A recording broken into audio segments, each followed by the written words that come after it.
Welcome to Concord, Massachusetts. This house is undergoing a deep energy retrofit and gut rehab.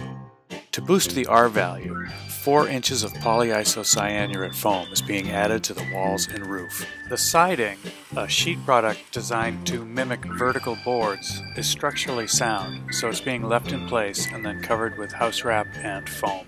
The windows were installed and flashed to the openings before the house wrap, and then the house wrap is sealed to the windows with a flashing tape. Dave explains how flashing tape connects all the layers. Our flashing membrane from the outside, from the window itself, crossing right over the flange onto the sub-flashing and onto the house wrap. The sub-flashing protects our building from any leak that could happen in the window. The house wrap goes over that and is adhered to that, which makes a good air seal and water seal. The pan flashing is extended out so that it can drain water to the outside of the foam sheathing. Extra strips of flashing tape can extend the pan flashing more. This is where a split release sheet on the back of the flashing really comes in handy.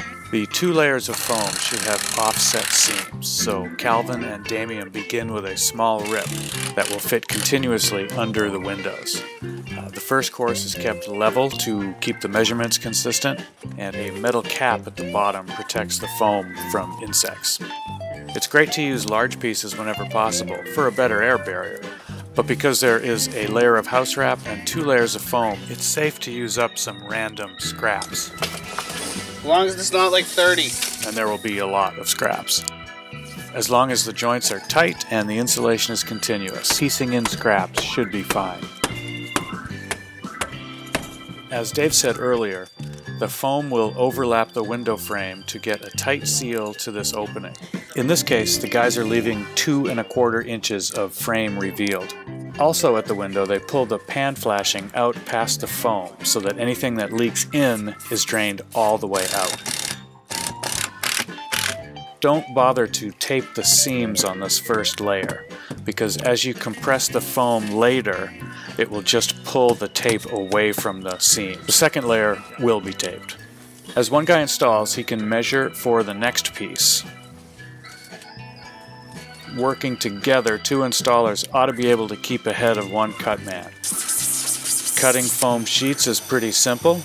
You can use utility knives with extendable blades to get the whole depth on small cuts and when cutting sheets in place.